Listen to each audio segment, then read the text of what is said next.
were things that were social rituals that I didn't really understand. And when one of my girlfriends, it was going shopping.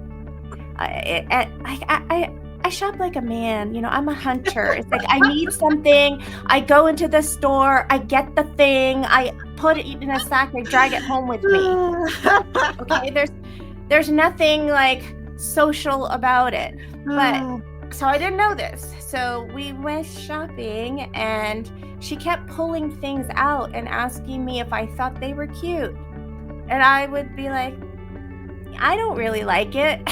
Well, after the third time, she was really mad at me. And she said I wasn't any fun.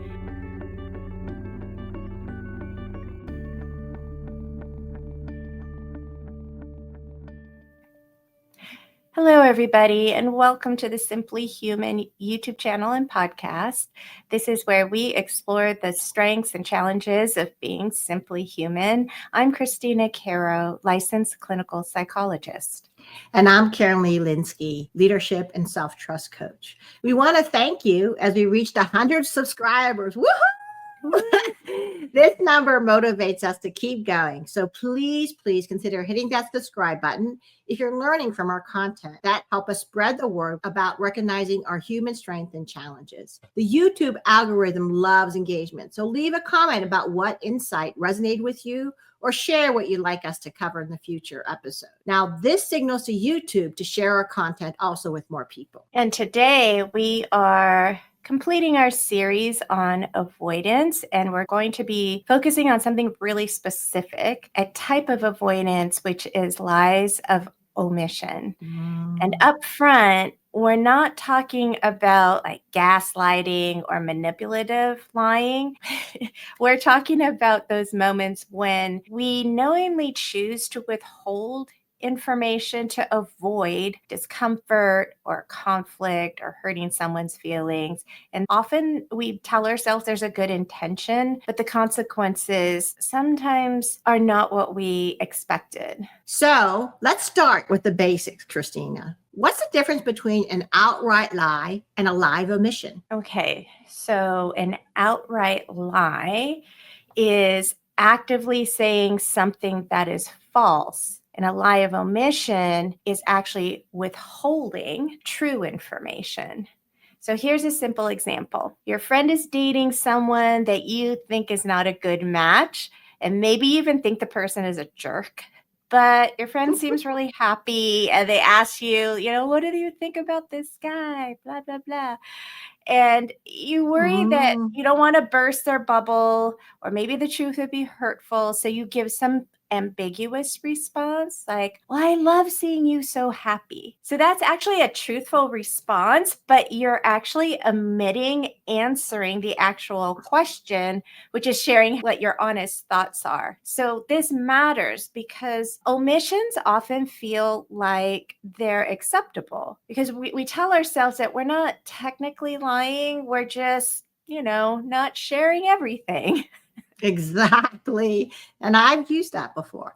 So actually, this connects to my own upbringing. I was raised with Chinese cultural values where white lies were not only okay, but considered virtuous because it protected someone's feeling, that safe face. But later, when I converted to Catholicism, I learned that even white lies were sins, and yet we're still called to be loving. And that cultural tension that I'm talking about is so common. We're taught that avoiding discomfort, both ours and others, is kinder than the truth. Karen, that's a really interesting insight that you bring from that cultural perspective. And I believe that it's not just Chinese culture. I do believe that there's other cultures who share that. And if you're one of our listeners and this resonates for you, I would love to hear that in the comments. Like, what is your culture?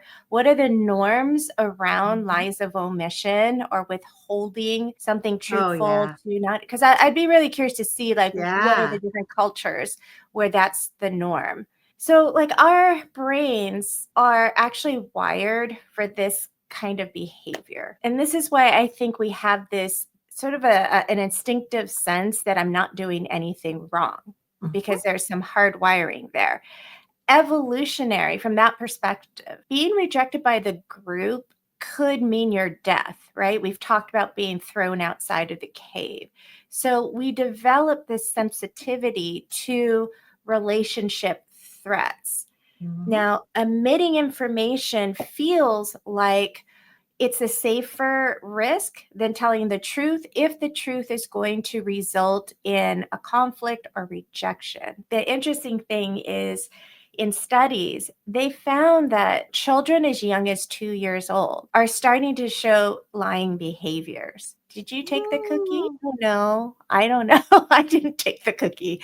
That's so true. I never Yeah. thought, oh, wow. So that helps us understand that this really is something that is wired there, and then it interacts with our social norms as we grow older, and what they see are stages of development of sophistication of Mm. lying as we get older. So the safety issue, the not getting thrown out of the cave, that's one of the drivers. There's also a thought that it may also come from this concept of environmental scarcity. So back when we were cavemen or hunter gatherers and you're wandering around looking for that water hole or food source, Mhm. it would benefit your tribe not to let people know where that is, right? Because it's a competition for Oh, scarce yeah, yeah, resources. yeah. Yeah. And if anybody here is a runner, because I was just talking to a client about this recently, this is going to sound like a weird tangent, but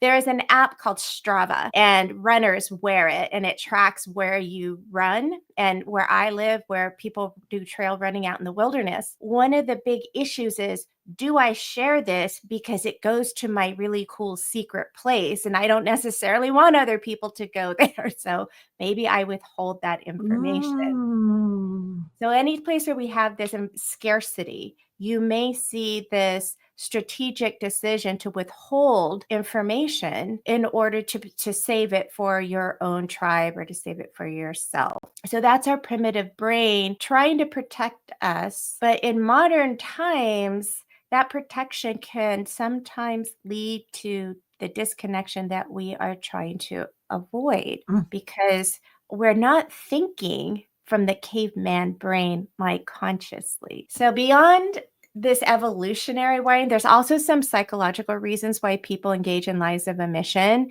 And that can be self-protection from rejection. Like if they really knew what I thought, or if they really knew what I was feeling, they would leave me.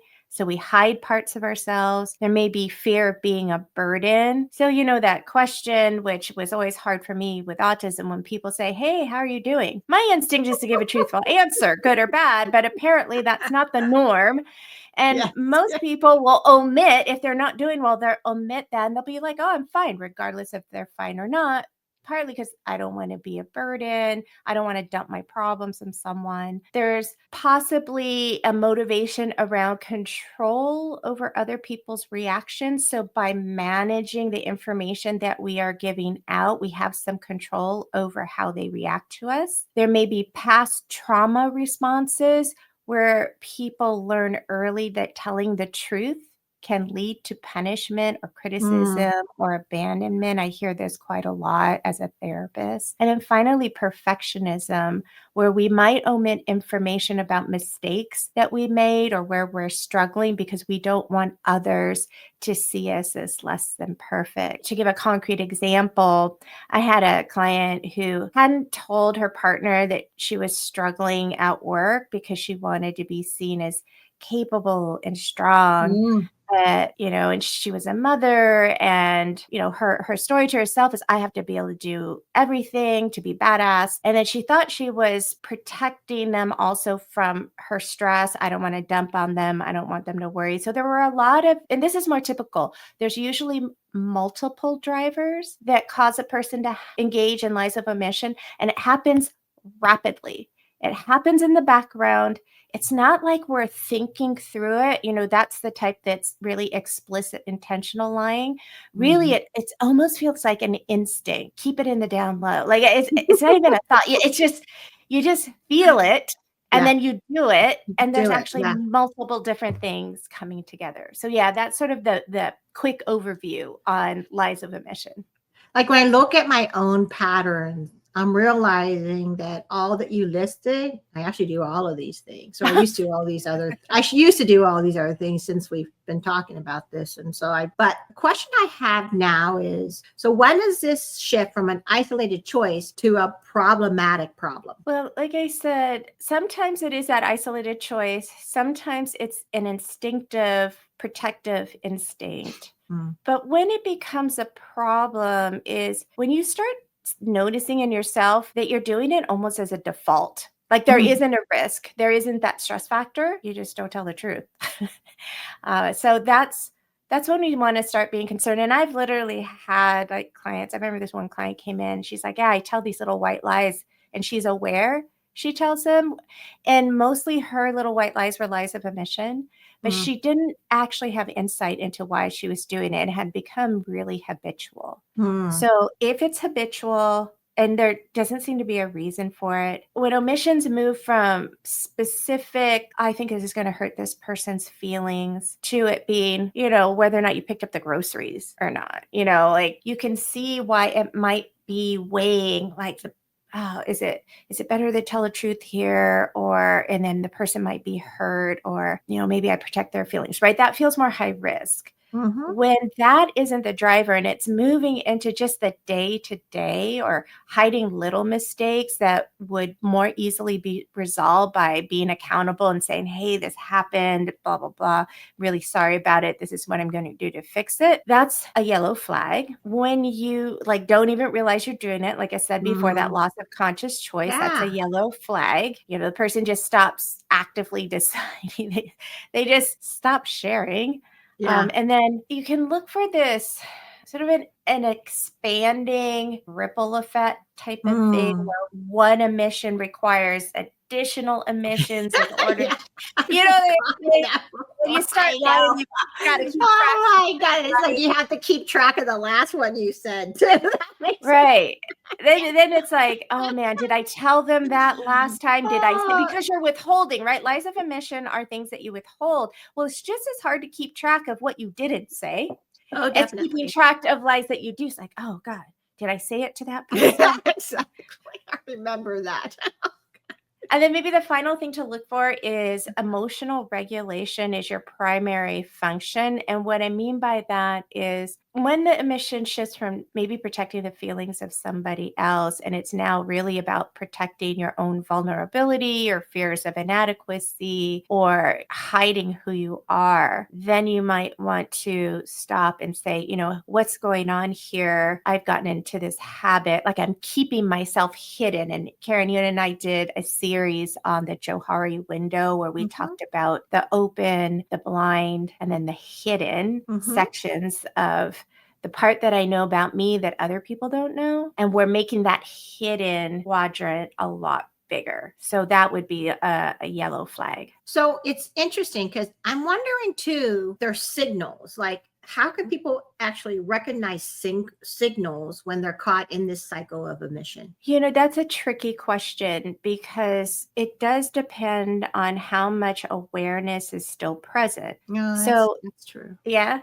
See, if you're still somewhat aware that you'll feel almost as hesitant before you say something. Like you'll feel yourself automatically pause yourself and you're going through that calculus. Is this going to hurt the person's feeling? Would I should I say it? Should I not say it? So it's an interesting sensation of this is when I talk to men. They say they have this emotion that comes up that's like, I'm about to get in trouble. So like if their partner asks them something, so it's a felt sense because there's this internal alarm system that you're about to do something that might get you rejected. But if it has receded into a habitual pattern, you may not actually be aware, like when it's happening.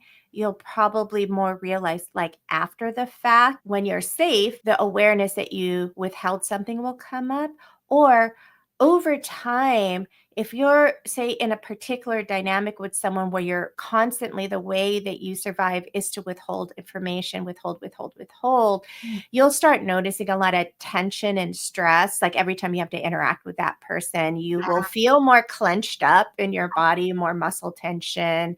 You'll see even other avoidance patterns, like just trying not to run into the person, because most of us don't actually want to lie. I just imagine myself at the grocery store, like, oh no, I better go. Oh, yeah. Yeah.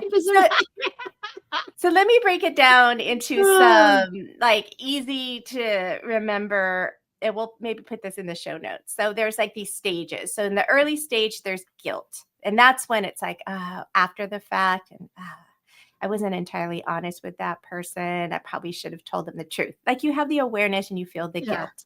Yeah. Now, if that could escalate and now we are not addressing that guilt, it can turn into shame. Like, am I oh man, this is what happened to this client of mine. She's like, man, and do I just lie? Am I just a dishonest person? And she was starting to feel really bad. Yeah. Because she saw the pattern, right?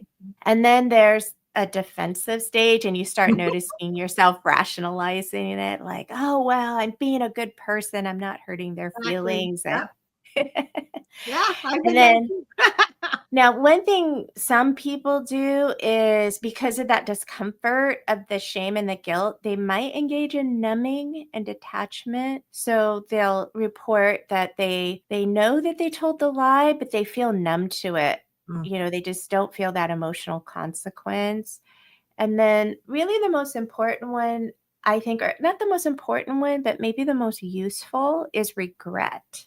Yeah. Because if you have regret, that's the signal that this thing that just happened, I feel bad about it and I wish I had done differently. Yeah. And that wish to have done differently is that prompt for us to stop and self-reflect. Why did I hold back that information? And is there something different that I could do? Because you feel that regret. That regret makes you want to do something different. Exactly. So the question is, like, what would it mean to trust that you could be authentic and safe simultaneously? That's a question to reflect on if you're lucky enough to have regret. So Karen, you said that you've dealt with this in the past. How did you work with this question in your own journey? So I think it's interesting because when I think about the questions that help me recognize my patterns, one is, what conversations am I postponing? And not just postponing, but postponing indefinitely. So I keep saying, oh, I'll tell her later. It's just really important. I'll tell her later. And that's a red flag, because I'm not just trying to nip it in the bud, or right? Where do I feel like I'm managing someone else's perception of me? And I'm always doing that. I feel like I tend to do that because I'm trying to protect myself. And honestly, it's like what you were saying, this is that mental gymnastics that often signals we're withholding authentic parts of ourselves, right? Because I care so much about someone else's perception of myself. I'm not even focusing on myself and how I feel. In the end, I feel yucky about it because I feel yucky about myself. So why am I trying to managing someone else's perception? Because they're going to like feel whatever they feel about me. So do I really care? Or I had to grow up and realize that, right? And then another thing that I would reflect on, and when I imagine being totally honest about something, what specific fear comes up? And this is the one that actually began to reveal so much for me that I could really change the behavior. Okay, so let me just run that through. When I imagine being completely honest about something, then you try to notice, like, what's the fear response? Yeah. So let me tell you a little bit more about that. Okay. It's like a thought experiment, right? Because I would imagine sharing my real thoughts, feelings, and reactions as they came up, but not brutally honest, but authentic honesty. And by that, what I mean by is when you say something to hurt someone versus saying something to connect. Because brutal honesty is dumping your feelings without care. Like, I would never say to someone, your presentation was boring, right? Even though that's how I felt, right? It's kind of like what you said earlier. Authentic honesty comes from when you want to help. So I'm always, you and I are about intention, right? I would say, I think there are some areas that could make your presentation even stronger. What do you think? Do you want some feedback? So again, intention behind your honesty and the words you actually use both really matter. So what I discovered was that my fear, also the consequences, was way bigger than the actual consequences would ever be. I mean, I was protecting myself from imaginary disasters. So does that help explain the distinction? Yeah. I think what's important is you're saying because you can identify what you fear, you can actually engage in constructive problem solving for better ways to deal with the fear instead of just withholding, just avoiding, right? Mhm. Exactly. Okay. Exactly. Then when you were doing this, like what were some of the costs that you observed when being caught in this kind of cycle, or maybe people that you work with?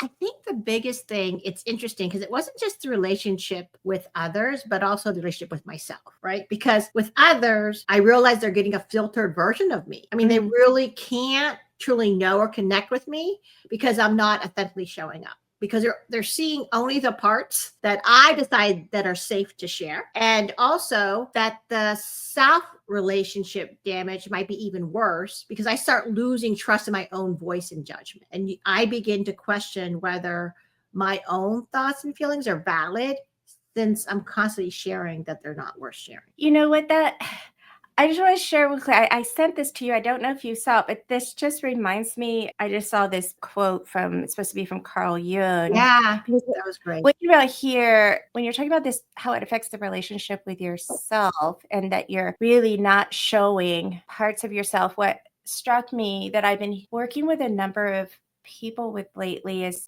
around loneliness. And loneliness that comes from not being seen. And so it makes me wonder, like, how much is this protective, I can't show parts of myself, so I'm going to emit, what I really think, what I really feel, but then that's creating more loneliness. And this quote goes, loneliness does not come from having no people around you, but from being unable to communicate the things that seem important to you.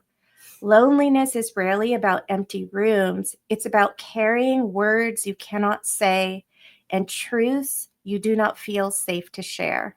Mm. Healing is learning to speak what matters most so you are no longer alone with it. This is the work of letting yourself be seen and known for who you really are. I loved it when you sent me that. Exactly. Yeah, that's I just like, exactly what we're talking about, what you're just yeah.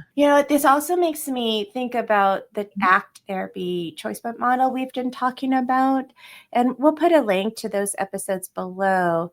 But just real quick, when we feel a difficult emotion, so for example, this fear that I'm going to say something that will cause the person to reject me if I tell them the truth, we have this opportunity and a choice happens with the discomfort. So we either move away from the discomfort, and that's where we might do a lie of omission, or we try to use our values to reorient and then move towards our values. And that might be authenticity, so that we are now making choices and behaviors that keep us connected to ourselves.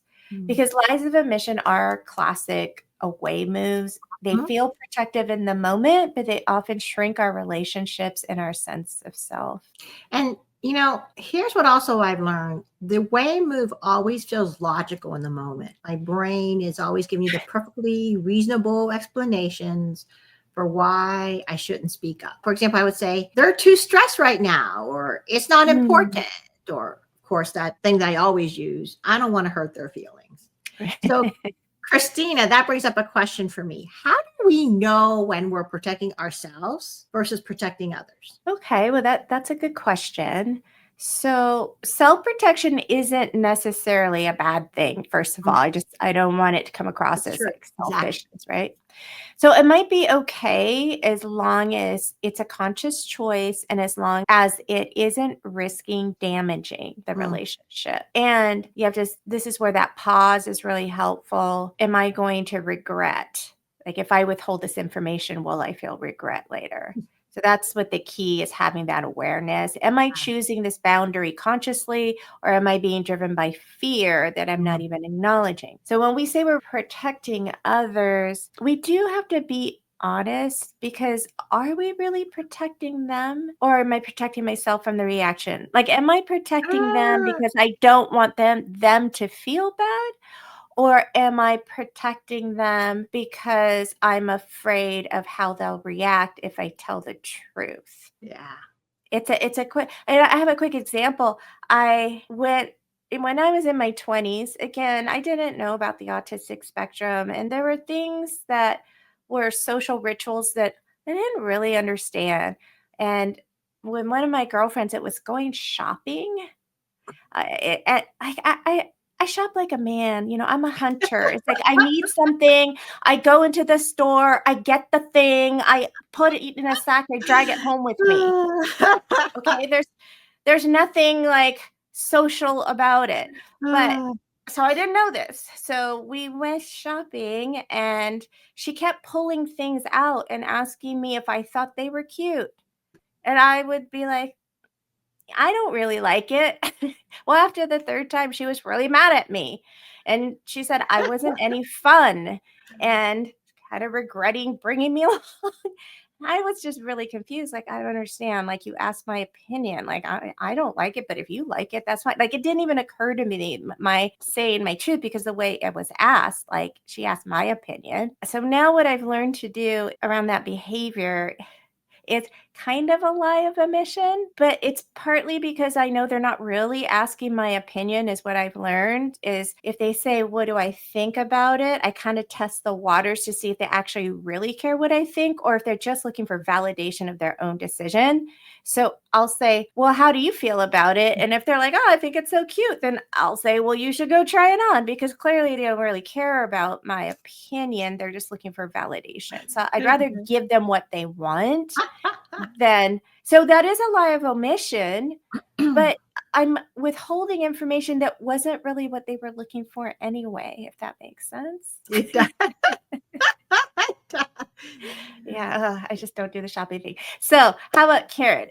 Where do you typically see lies of omission showing up in the work environment? Well, so I backed this up before on how we could say things differently, but it's true. How often has a colleague asked for your feedback, right? On a presentation, on how well they're doing. It doesn't matter. And they're so excited about it, because they just complete it and they're so excited. And it's interesting because you have to realize that really it's good enough, but it could be better. Like when you think about it in the meeting, it was good enough. Like nobody said, oh, there weren't any down frowns or anything like that, right? But it could be better. So you automatically say, it looks great, it looks fine. But it's really because you don't want to burst their confidence or deal with their disappointment, or not mentioning to your team that you made an error. Sometimes you do that it could affect the project because you're afraid of looking incompetent. That's another like omission, because you realize it's not that big of a thing. I don't want to admit it to thing, but then you feel really guilty, and then I'm worrying the whole night thinking, oh, maybe I should have shared, so then I'm regretting not sharing.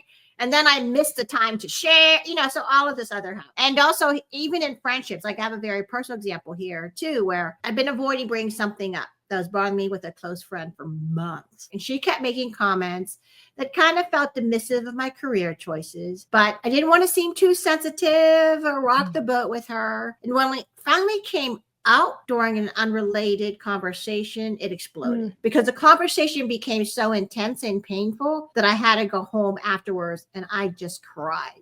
So it was incredibly humbling, but also eye-opening about how much damage my omission had actually caused. Yeah, I mean, that sounds really hard, but also, I guess, eventually brave because it did finally come out. Was there a life lesson in that experience when you reflected back on it? It's interesting because I got caught up in my own pattern of omission with my friend. The shame of realizing how much damage my protective silence had actually caused was overwhelming. I thought I was being kind, but I was really being cowardly. And this is why our theme about cultivating courage has been so important in my life. It is more important to have the courage to say what is true when it truly matters than to give up authenticity for short-term stress relief. So do you have any examples on how it shows up in your work with people? Yeah, I mean, I think I see it all the time, especially because I work with couples. I mean, There are some times when, yeah, you are doing lies of omission to keep the harmony because there was something you said earlier about it wasn't really worth it but in that moment. It was a small thing. And so, we make these decisions all the time and often just like really quickly. So, a common scenario in a relationship might be where a partner isn't communicating their concern because they're wanting to be supportive or because they don't want to come across as needy or a burden.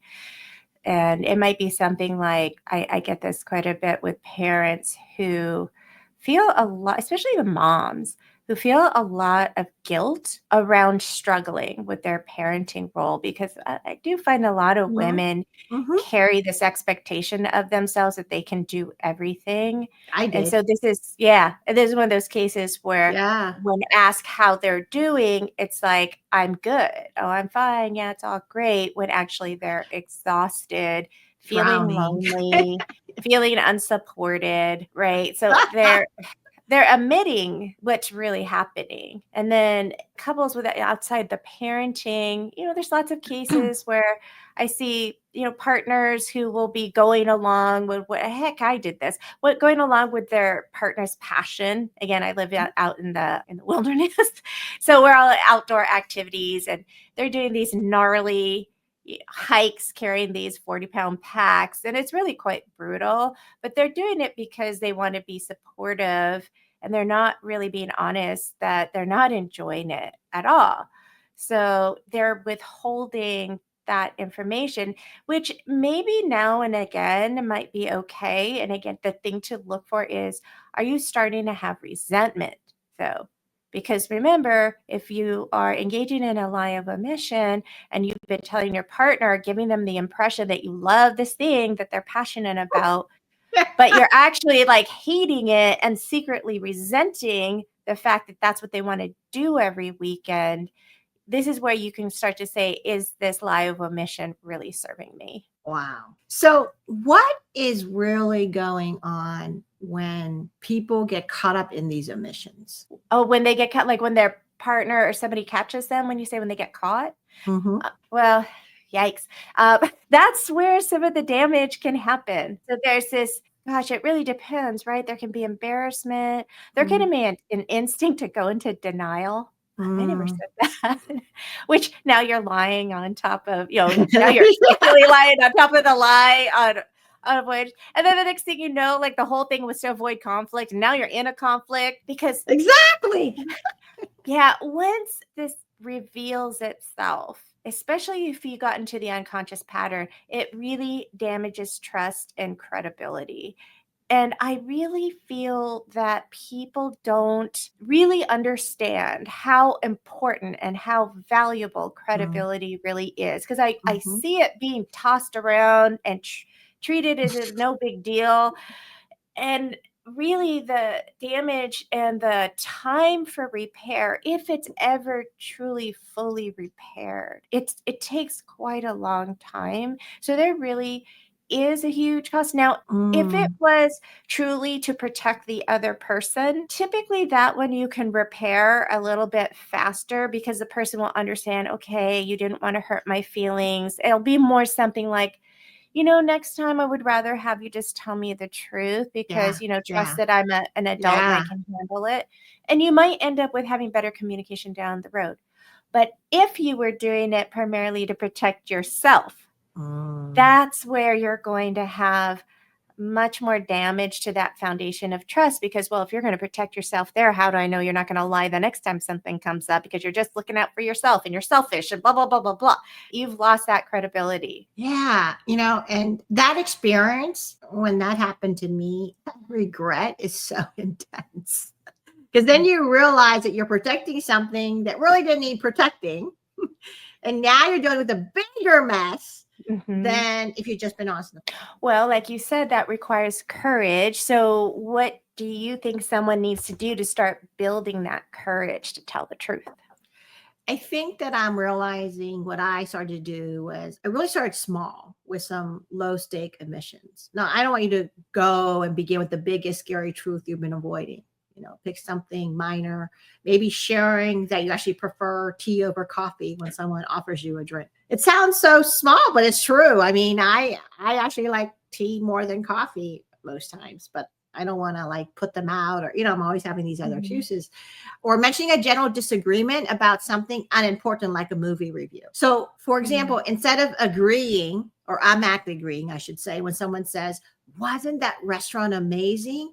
You might say, "It was nice, though not quite to my taste." And that way, you're beginning to practice with preferences first, then working up to more significant truths. So then, if to summarize that, what is the benefit of starting small? I think it's because for your own brain, you need to build some evidence that when you tell the truth, it doesn't automatically lead to disaster, the one we were talking about earlier that you imagine, right?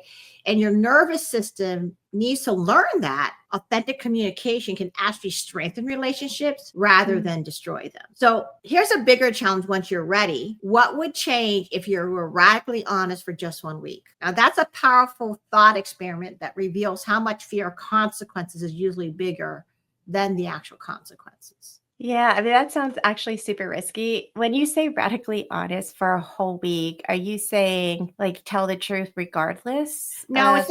it's not the Okay. brutally honest that we were Okay. talking about earlier. Okay. But I Okay. just meant being authentic, right? And not doing this omission of lies. That's what I meant. So being skillfully authentic. Yes, yes, I should have said that initially. Yes, yes, yes, yes. Well, what would you say to someone who's afraid that being more honest is going to damage their relationships? Okay, I would say I've been there because I used to believe that too. But what I discovered that relationships built on my omissions weren't as solid as I felt. So when I started being more honest, yes, some relationships changed, but the ones that grew stronger because of my real relationships just were kind of cool. Like they blossomed into new avenues that we didn't have before. And the ones that couldn't handle my truth, it wasn't serving my authentic self anyway. And here's the thing about intent versus impact. How you share truth matters enormously. If you're sharing to connect rather than to hurt, people usually can sense that intention. So there's, again, a big difference between, I think you could improve this presentation with genuine care versus saying to tear down a person. I just want to build on that. I've tried to explain this to people because, one of the traits for me with my autism combined with my personality is like it doesn't even occur to me to lie, I right? know. Like, You and I talked about that. Yeah. yeah, and I'm always confused when I hear these dialogues or people are sharing how a conversation went and it's full of these lies of omissions or whatnot. And I'll say like, well, why wouldn't you just say X or why don't we just say Y? Like whatever the authentic thing is. And there's this like, is that an option? Yeah, And it's true. I can see. I tell people things that I say, because I am known to be really direct. Mhm. But it's exactly what you just said is I believe the reason why it doesn't generally cause a problem for me is because people are able to sense my intent.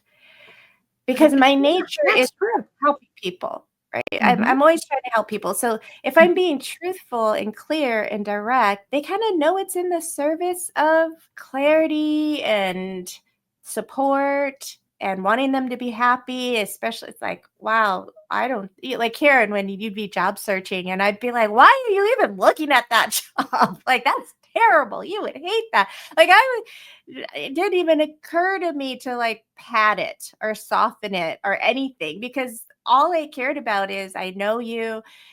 I'm reading this job description. It sounds horrific given who I know you to be. And my instinct is to protect you. And if I'm going to protect you, I'm not going to be all beaten around the bush around it. I want to protect you. So it's going to come real hard, real direct. And so I think I get away, in some sense, I say get away with, but I don't know how else to describe it, that I get away with saying things because my intent is always so clear and in some sense pure. Like, it doesn't even occur to me to, like, why do we deceive people? Like, I don't understand why we're not kind as human beings. I don't understand why we deceive people as human beings. I don't understand any of that behavior.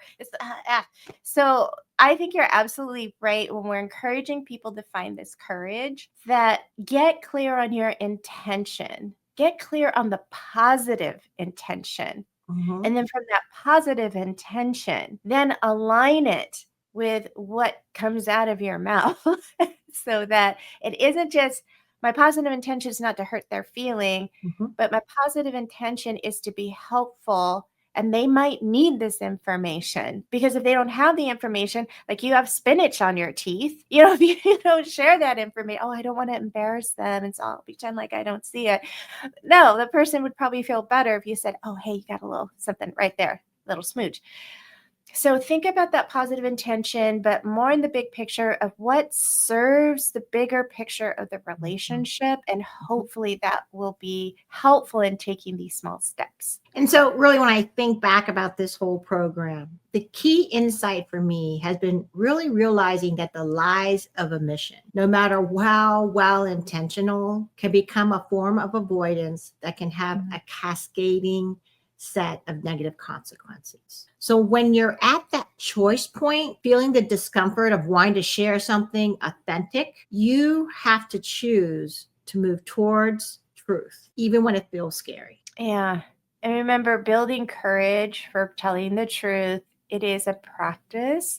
So we talked about the growth zone. So you have your comfort zone, you have your stress zone, and in between it is the growth zone. And you take small steps into that growth zone. Mhm. Be really conscious about that positive intention and trust that authentic connection is worth the temporary discomfort that telling the truth might have if it creates a little discomfort in the conversation. So, in closing, we just want to thank you for sharing your time with us. And if this resonated, we'd love for you to subscribe, hit a thumbs up button, and also share your thoughts in the comments below, like we mentioned earlier. Or you can email us at simplyhuman.connect@gmail.com.